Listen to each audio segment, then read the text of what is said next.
Okay, good morning everyone. कैसा रहा test है बताओ पहले। हाँ, मज़ा आया? इजी था? नहीं था?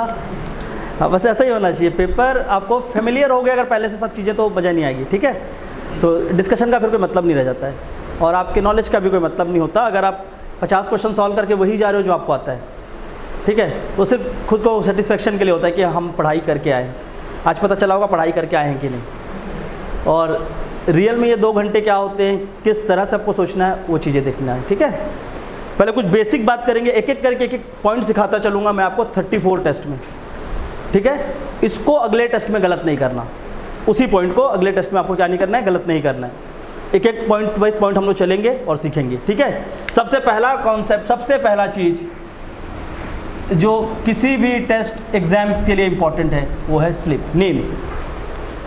यहाँ से स्टार्ट करेंगे हम लोग कि सर सोने की बात हो रही है, हम लोग तो जाग गए पेपर देखकर। हाँ, ये सबसे इम्पॉर्टेंट है। अगर प्रीलिम्स का एग्ज़ाम निकालना है, मेंस का निकालना है, कोई भी एग्ज़ाम आपको निकालना है, तो सबसे इम्पॉर्टेंट है आपका एक रूटीन होना चाहिए। वो डिपेंड करता है वो आपके ऊपर, आप रात वाले हैं या दिन वाले हैं, जैसा आपका मन है, बट नींद सबसे इम्पॉर्टेंट चीज़ है।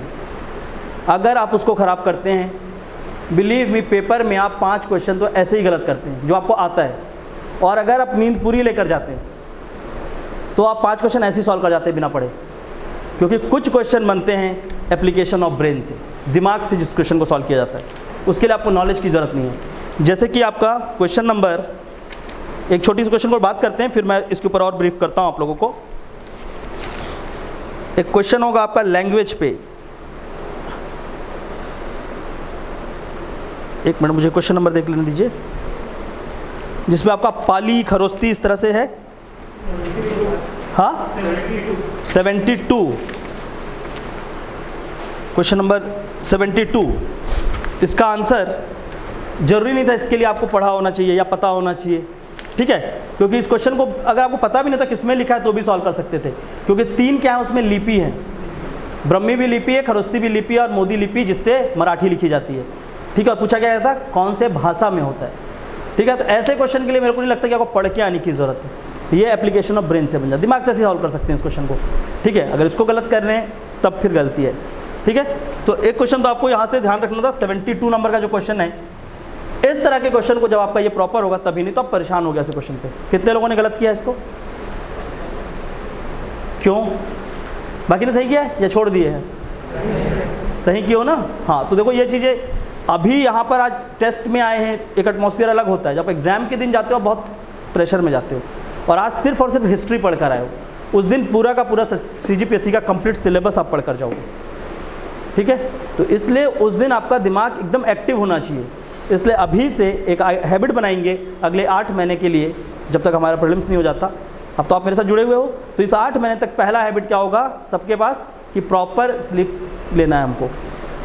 अब बहुत अर्ली स्टार्ट किए हैं प्रीलिम्स का टेस्ट, तो इसमें ये नहीं होना चाहिए कि आप सिर्फ और सिर्फ क्या कर रहे हो, सिर्फ प्रीलिम्स की पढ़ाई कर रहे हो, मेंस को भी पढ़ना। ठीक है, तो जो सिलेबस आपको दिया जा रहा है, जो सब्जेक्ट्स को हम लोग बता रहे हैं कि कौन सा टॉपिक होगा, तो उसको प्री और मेंस दोनों एस्पेक्ट से पढ़ना है। प्रीलिम्स के क्वेश्चन भी उस पर करने हैं और साथ ही साथ मेंस का भी क्वेश्चन करना है। ठीक है, घर पे आप दोनों को प्रैक्टिस करें। फर्स्ट टेस्ट था, होता है कि आपको फर्स्ट टाइम आते हैं तो इंगेज करने में दिक्कत होता है कि कुछ लोग लास्ट में एडमिशन ले रहे हैं, कुछ बाद में ले रहे हैं। अब आपको नेक्स्ट टेस्ट से प्रॉपरली जो प्रैक्टिस क्वेश्चन है वो भी मिल जाएगा ऐप में। आप सब ऐप डाउनलोड कर लेंगे, ऐप में आपको प्रैक्टिस क्वेश्चन मिलेगा, आप उससे प्रैक्टिस भी कर सकते हैं। साथ ही साथ प्रीवियस ईयर के क्वेश्चन से आप लोग प्रैक्टिस करेंगे। ठीक है, सिर्फ डिस्कशन इस पर नहीं होता है कि बस आपको 100 क्वेश्चन का मैंने आंसर बता दिया, हो गया। पेपर सॉल्व करने के कुछ तरीके होते हैं। ठीक है, उन तरीकों को समझना बहुत इंपॉर्टेंट है।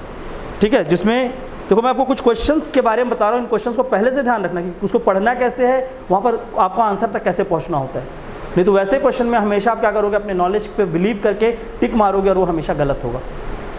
ठीक है, तो ये कुछ वो क्वेश्चंस हैं जो बताएंगे कि आप कितने एक्टिव माइंड से एग्जाम को लिख रहे थे।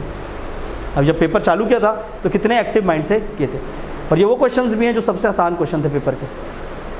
ठीक है, अब देखते हैं आप लोग इसमें से कितने लोगों ने अच्छा परफॉर्मेंस किया है और कितने लोगों ने नॉर्मल परफॉर्म किया है। कोई बात नहीं, पहला टेस्ट है, गलती होती रहती है।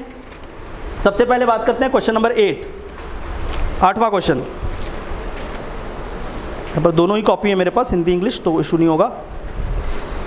सूर्य मंदिर स्थित नहीं है, सबसे बना ये क्वेश्चन। ठीक है, देखो कौन अब यहाँ से टॉपिक को समझना शुरू करो कि किस चीज़ों को हमको पढ़ना है, किस टॉपिक को छोड़ते जाना है। कल्चर की ओर छत्तीसगढ़ पीएससी का पिछले साल का पेपर देखो तो हिस्ट्री का जो एंशिएंट पार्ट है पूरा कल्चर पूछा गया है। ठीक है, इवन मेडिवल में भी अब क्या पूछ रहे हैं, कल्चर पूछ रहे हैं, राजा की कहानियों को ज़्यादा नहीं पूछी जा रही है, तो कल्चर पे अच्छे से फोकस रखना। ठीक है, इसका आंसर क्या है, मदुरई। भारत में कुल कितने सूर्य मंदिर हैं, कितने स्थलों पे जो फेमस है, टोटल 12। तो 3 तो यहाँ पर आपके पास लिखे हुए हैं, बाकी आप क्या करेंगे, जाकर नेट से सर्च करके या कुछ करके उसको मेंशन कर लेना। ठीक है, सूर्य मंदिर अक्सर एग्जाम में पूछा जाता है कि भारत में सूर्य मंदिर कहाँ कहाँ पे है। क्लियर है। सो अरसावली बहुत इंपॉर्टेंट है, उसको ध्यान रखना, वहाँ पर काफ़ी ज़्यादा भी काम चल रहा है। साथ में कोणार्क आप लोगों को पता ही होगा। ठीक है, उड़ीसा, और उसके बाद क्या है, मोढेरा, गुजरात। क्लियर है। सो ये तीनों को ध्यान रखेंगे। उसके बाद आते हैं क्वेश्चन, देखो अब इसमें कौन कौन सा क्वेश्चन किसका गलत हो रहा है। क्वेश्चन नंबर 15, 15वां क्वेश्चन, डी वाले कितने हैं, 15 क्वेश्चन में डी जिन्होंने मारा है, ऑप्शन डी आंसर जिन्होंने लिया है, और बाकी जिन्होंने छोड़े हैं आप सब छोड़ दिए हैं। सच बताओ डी वाले कौन कौन है। हाँ, वो सब गलत हो। ठीक है, ये होता है आपका क्वेश्चन को सही से नहीं पढ़ना। जातक कथाएं बुद्ध के जन्म से पहले की कहानी है, बुद्ध के जन्म से मरण तक की कहानी नहीं है जातक में, before the birth of Buddha. और आप लोगों ने क्या किया, मारो, हमको जातक पता है, जातक तो 100% सही मारेंगे। खुद पे इतना बिलीव भी सही नहीं होता है। क्वेश्चन पेपर होता है आपका 2 घंटे का, 2 घंटे आपको बैठना होता है, उसको सोचना होता है। अगर ऐसे आप बस मार के चले जाओगे, क्वेश्चन पे फोकस ही नहीं करोगे कि नहीं ये तो मेरे को आता है, मार के आगे बढ़े, यही मिस्टेक होता है एग्जाम में 7 से 8, जिसको बोलते हैं सिली मिस्टेक। तो पहला नींद, दूसरा सिली मिस्टेक कब कम होगा, जब आप अपने पूरे 2 घंटे का इस्तेमाल करेंगे बजाय भागने से। क्लियर है। तो इसका आंसर क्या होगा, ए। ठीक है, जो गहापति थे वो क्या थे, आपके बड़े जमींदार और कृषक। क्लियर है। गोपुरम जो है वो क्या होता है, मंदिर का दरवाजा होता है, बड़ा दरवाजा जो आपके द्रविड़ मंदिरों में बनता है, गोपुरम। और गर्भगृह जहाँ पर भगवान की प्रतिमाओं को रखी जाती है, जिसको बोलते हैं सेक्टम सेक्टोरम, इंग्लिश मीडियम के अगर कोई होंगे तो। ठीक है, तो जहाँ पर भगवान की प्रतिमा को रखी जाती है मंदिर में, देखो मंदिर निर्माण होता है तो सबसे पहले ये जो बड़ा सा होता है इसको नागर में बोला जाता है शिखर, और द्रविड़ में इसको बोलते हैं विमन। ठीक है ना। इसी के नीचे, इसी शिखर के नीचे एक खंड बनता है, यहाँ पर क्या करते हैं, मूर्ति को रखा जाता है, इसको बोलते हैं गर्भगृह। ठीक है, गर्भगृह के बाद यहाँ पर एक छोटा सा होता है जहाँ पर धर्म का पुजारी, जो अपना पुजारी है, जो भगवान से सारे डायरेक्ट कॉन्टेक्ट कराता है आपको, वो यहाँ बैठते हैं, इसको बोलते हैं अर्धमंडप। अर्धमंडप। और अर्धमंडप के बाद जहाँ पर आप खड़े होकर पूजा करते हैं, इसको बोलते हैं मंडप। ठीक है। और इसी तरह से द्रविड़ मंदिरों में क्या करते हैं, जो द्रविड़ टेम्पल्स हैं, वहाँ पे एक टाइम पे भगवान की प्रतिमा को गर्भगृह से निकाल कर क्या करते हैं, बाहर रखा जाता है, क्योंकि बहुत सारे लोग आएंगे, कोई फेस्टिवल होगा, तो सबको मंदिर में अगर एंट्री कराओगे, जैसे यहाँ पर नॉर्मल हमारे यहाँ होता है, तो भगदड़ मस्ती है, कुछ ना कुछ होता है, तो उसको हटाने के लिए, ताकि सब कोई भगवान का अच्छे से दर्शन कर पाए, मूर्ति को उठाकर किसी विशेष दिन में सामने ला के रखते हैं चौखट पे, और उस चौखट पे जहाँ पर रखा जाता है उसको क्या बोलते हैं, कल्याण मंडप। और ये चालू हुआ था विजयनगर एम्पायर से, विजयनगर साम्राज्य में इस चीज़ को चालू किया था। तो क्या करते हैं, ये जो बाहर का कंपाउंड होता है, जहाँ पर चीज़ें होती है, चप्पल वप्पल उतारते हो, ठीक है, तो वो उनके मंदिरों में क्या होता है, यहाँ पर गेट लगा होता है, हमारे वाले में नहीं होता। यहाँ पर गोपुरम होता है, गोपुरम के बाद का ये स्थान होता है, यहाँ पर वो क्या करते हैं, एक प्लिंथ बनाते हैं और यहाँ लाकर मूर्ति को रखते हैं, और इस वाले क्षेत्र को बोला जाता है, ये जो है कल्याण मंडप। ठीक है। तो कल्चर पे थोड़ा सा फोकस होकर पढ़ाई करना। क्लियर है। ये क्वेश्चन देखो मोस्टली पढ़कर आए और गलत करके गए। ठीक है, तो ये नहीं चलेगा कि आप एकदम सिली मिस्टेक से आउट हो जाए एग्जाम से। इसके बाद आते हैं हम लोग क्वेश्चन नंबर 22, क्वेश्चन नंबर 22, उसके बाद तो बाकी मैं डिस्कस करूंगा। क्वेश्चन नंबर 22, ठीक है, आंसर क्या होगा, ए वाले कितने हैं, ए, हाँ, और कोई ए वाला, इसका आंसर क्या है, बी। पतंजलि नाम देखे तो सिर्फ योगी नहीं कर रहे हैं, वो पाणिनि ने एक किताब लिखी थी अष्टाध्यायी, उसको संस्कृत में, उस संस्कृत ग्रामर की जो किताब थी उसकी कमेंट्री लिखी थी किसने, पतंजलि ने। ठीक है, अब कई लोग हाथ नहीं उठा रहे, हमारा गलत है, मान लो, आपके तो चेहरे से पता चल रहा है आप गलत मारे हो। ठीक है, मास्क के पीछे लेकिन आइस बता देता है कि हमसे गलत। हाँ ठीक है ना यार, देखो बात यह है कि देखो आपको गलती पता नहीं चलती, आप टेस्ट देके चले गए, घर में नंबर आ गया छोड़ दिए, एटलीस्ट यहाँ गलती पता चल रही है, आपको धीरे जाना है। जब पूरा नॉलेज ना हो तो उस क्वेश्चन को छोड़ते हुए बढ़ना है। सिर्फ पतंजलि के नाम से योग नहीं होगा, ठीक है। जब बाबा रामदेव लिखा होता तो योग लिख लेते, पर पतंजलि सिर्फ योग नहीं करते थे, वो और भी चीज़ों में थे।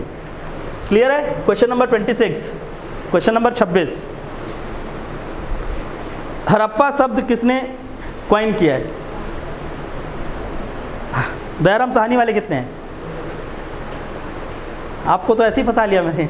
सर जॉन मार्शल ने हड़प्पा की खुदाई इसने की थी, दयाराम साहनी ने, और वो उस समय जो आर्कोलॉजिकल डिपार्टमेंट के हेड थे उनका नाम क्या था? जॉन मार्शल, और उन्होंने उसका नाम रखा था। ठीक है, तो जब भी ऑप्शन ए आंसर में हो तो थोड़ा सा सोचना, ये एग्जामिनर का तरीका होता है, क्योंकि आप क्या होते हैं पूरे नींद वींद लिए नहीं जाते, आपको लगता है इतना आसान आया, आपका ब्रेन पूरा फंक्शनिंग नहीं करता है, तो आप क्या करते हो, ए ऑप्शन जब भी अगर आंसर होगा तो उस क्वेश्चन को 2 बार पढ़ लेना। ये लिख लो कहीं पे कि अगर ऑप्शन ए है तो उस क्वेश्चन को 2 बार पढ़ेंगे। और ये आज पहले टेस्ट में मैं आपको बोल रहा हूँ, और 34 टेस्ट में देखना मैं आपसे कितनी गलती कराऊंगा सिर्फ ऑप्शन ए से, तो ये होगा। कितना भी यहाँ समझाऊँ, अगर आप उसको प्रैक्टिस में नहीं लाओगे तो ऑप्शन ए वाले क्वेश्चन से बहुत बार आउट होंगे, और वो सबसे ईजी क्वेश्चन होता है पेपर का, जिसको आप गलत कर जाते हैं। ठीक है, तो इसको भी ध्यान रखना। इसके बाद आते हैं हम लोग क्वेश्चन नंबर 31, क्वेश्चन नंबर 31। ये बना आप लोगों से? क्या होगा आंसर? D, very good. ठीक है, अब इस क्वेश्चन में देखो दोनों स्टेटमेंट सही हैं, ठीक है, और आपसे क्या पूछा गया है? इनकरेक्ट कोड पूछा गया है। तो उस चीज़ को पहले ध्यान रखना कि क्वेश्चन को भी अच्छे से पढ़ना है। आपको पता होगा अलवर विष्णु के उपासक थे नैना, पर आप क्या कर रहे हो, सिर्फ उसके हिसाब से क्वेश्चन को सी मार के आगे बढ़ गए हैं, आपने क्वेश्चन को सही से नहीं पढ़ा। क्वेश्चन के नीचे लिखा था इसमें से कौन सा गलत कथन है बताना है, तो गलत कथन क्या होता था? इसमें से कोई सा भी कथन गलत नहीं है। आंसर क्या होता है? D, none of the statement is wrong, option D is the answer. Clear है? देखो गलत हो रहा है ना सब क्वेश्चन, खुद से मतलब आपको पता है, आप वहाँ पर टिक मार रहे हो और आपको दिख रहा है कि यही कोई क्वेश्चन गलत हुआ है, यहाँ पहले से लिख दिए लाके। ठीक है, तो ये सिर्फ आपका देखो, ये तो है कि आपको जो चीज़ आता था उसको मैंने गलत करवा दिया, जो नहीं आता था वो तो अलग की बात है, उसको तो हम बताएंगे पढ़ाएंगे, पर जो आपको आता है आप अगर उसको गलत कर रहे हो तो कोई कंपटीशन में आप स्टे नहीं कर रहे हो। आप बोल रहे थे ना सर आता था, तो आपको पता ही नहीं था कि वो आपको नहीं आता था, क्योंकि आप एग्जाम के ऊपर उतने ज़्यादा क्या नहीं थे, एक्टिव नहीं थे। ठीक है, तो उसको ध्यान रखेंगे। क्वेश्चन नंबर अभी कौन सा था? 31। इसके बाद चलते हैं क्वेश्चन नंबर 52। क्वेश्चन नंबर 52,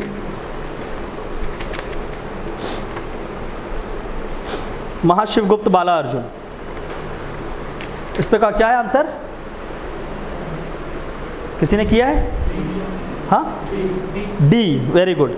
क्योंकि उसमें कई लोग क्या बोलेंगे, शिव के उपासक थे बोलकर उस स्टेटमेंट को सही कंसीडर कर लियो, और उसके आगे लिखा है गरुण, और शिव के साथ क्या होगा? नंदी, तो उसके सिक्कों में नंदी का अंकन होगा, ना कि गरुण का होगा। ठीक है, बहुत केयरफुली, बहुत आराम से सोचा करो किसी भी क्वेश्चन पे।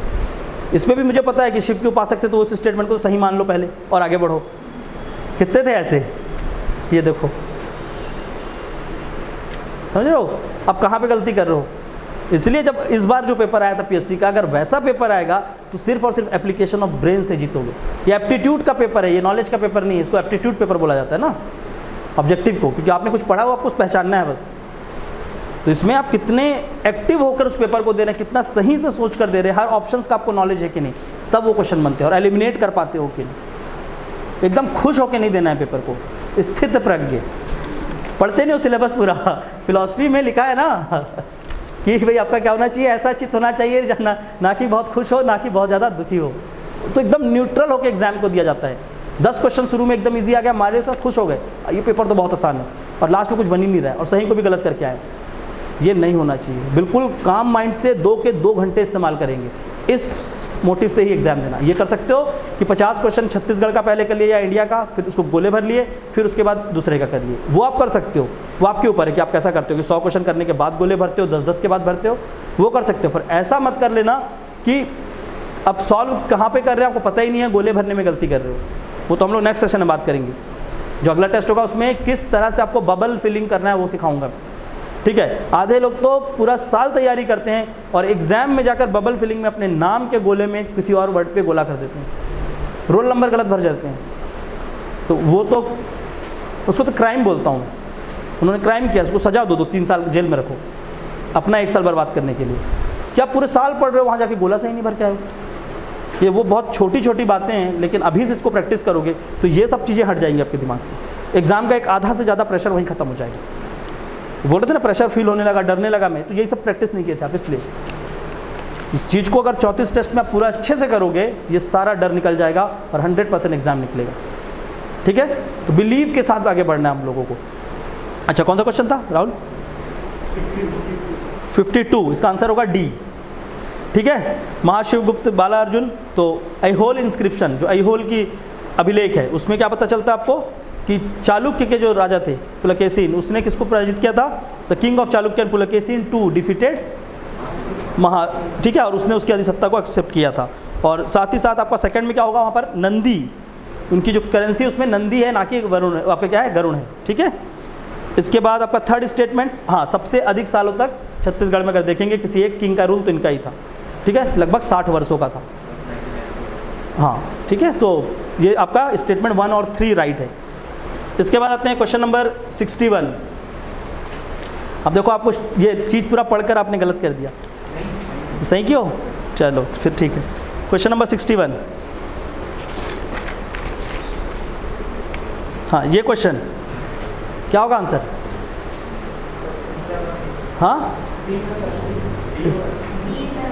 हाँ, ये तो डिस्प्यूटेड क्वेश्चन हो जाएगा, क्योंकि सीजीपीएससी में आप लोग फिर लगा दोगे कि सर इसका तो दावा आपत्ति लगेगा, सारे सही हैं। आप जिस किताब से पढ़ रहे हो वो किताब गलत है, ये उसका प्रूफ है।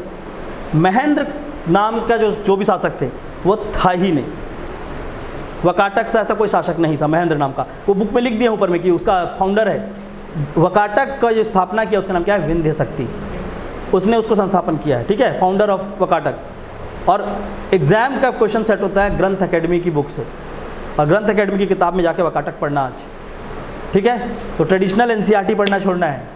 ठीक है, एक किताब है उसको बोलते हैं हम एनसीईआरटी। ठीक है, पढ़ लो, फैक्ट गैदर कर लो उससे। एनसीईआरटी इंडिया वाली नहीं, छत्तीसगढ़ वाली। ठीक है, एक आती है, अभी मैं नाम नहीं लूँगा, ऑनलाइन है, बेचारे 2-3 बार मेरे को बोले सर मत बोला करो। ठीक है, तो बट मैं ये बोलूँगा कि वहाँ पे जो फैक्चुअली रॉन्ग चीज़ें हैं उसको आपको सही करना होगा पहली बार। ये किताब की गलती, आपकी नहीं, आज जो आप एग्जाम में गलत करके गए होंगे। ठीक है, उसमें लिखा है सीधा ग्रंथ एकेडमी की किताब में कि महेंद्र नाम का कोई एक दक्षिण में शासक था जिसको समुद्रगुप्त ने पराजित किया था। ये नहीं लिखा है वकाटक का था, किसका था, क्या है। और उसके बाद वकाटक वंश के बारे में जानकारी देता है, उसमें लिखा है किसके संस्थापक कौन है? विंध्य शक्ति। विंध्य शक्ति was the founder of Vakataka and not the Mahendra. And the Samudragupta जिस महेंद्र को डिफीट किए हैं वो फिक्स नहीं है कि वो किसके थे? वकाटक के। ठीक है, तो प्लीज़ बुक इसलिए हमने पहले से ही दिया आपको कि सही बुक से आप पढ़कर आना। अगर समग्र पढ़ते तो ये क्वेश्चन आपका गलत नहीं होता। ठीक है, आंसर होगा सी, महेंद्र। इसके बाद क्वेश्चन नंबर 76, मयूर coin of Ramgupta was found from, कहाँ से मिला था? सब बोलो जोर से। वो मिला मयूर गुप्त का नहीं था, कुमार गुप्त का था। आंसर होगा डी। कहाँ दिमाग को ओपन रख के एग्जाम देना है, जो वेरी गुड, क्लियर है। ये इसमें कुछ वो नहीं है, देखो गलत कर रहे हैं, हमको पता चल रहा है ना कि हम कहाँ पे गलत जा रहे हैं। ये एनालाइज कब करोगे? क्यों हो हुआ ये गलत आपका भी? क्या कर रहे हो बताओ? रामगुप्त का तो था ही नहीं, मयूर सिक्के किसके थे? कुमार गुप्त के थे। तो आंसर डी होता ना, इनमें से कोई नहीं। तो इसलिए मैंने पहले से यहाँ लिखा है वो सबसे इजी क्वेश्चन जो आप लोगों का सही होना था। इसमें से ये तो क्योंकि आप लोगों ने ये पढ़ कर आए थे, और इसमें से किसी का 3 गलत है, किसी का 4 गलत है, और किसी के तो 6 गलत भी हैं। अगर ये आप कर गए तो आप एग्ज़ाम से आउट हो गए, क्योंकि कंपटीशन होता है सिर्फ वो 4 मार्क्स के लिए। उसी के इधर होते हैं आधे लोग और आधे लोग इधर होते हैं, और ये सिली मिस्टेक आपको बाहर कर देता। और ये क्या है, क्यों हुआ ये? क्योंकि पेपर को सीरियसली नहीं ले रहे हैं। आज भी टेस्ट देने आए तो ये सोच के नहीं आए कि प्रीलिम्स की तैयारी के लिए हम एकदम प्रॉपर टेस्ट दे रहे हैं, बस कि हाँ क्वेश्चन मिल जाए। क्वेश्चन मिल जाए के लिए मत आना, वो तो मार्केट में बहुत लोगों ने क्वेश्चन दे दिया है, अब मेरे से ऐसे ही मांग लेना। पर यहाँ पर टेस्ट देने आना कि मेरे को उस दिन जाकर टेस्ट को निकालना है, मेरे को एग्ज़ाम में पास होना है, उसके लिए टेस्ट देने आना। ठीक है ना? तो अब एकदम सीरियस होकर देंगे नेक्स्ट टेस्ट से। देखो ये सिली मिस्टेक है, ये आपको कोई नहीं बताता एग्जाम पे। आप एग्जाम में करके आते हो, नेक्स्ट ईयर बोलते हो पेपर तो बहुत आसान था, मैंने 10 क्वेश्चन गलत कर दिए, बस यार अगर मैं सही करता तो मैं पास हो जाता। उसको तो क्या ही आता है, वो पास हो गया, उसे कुछ नहीं आता था।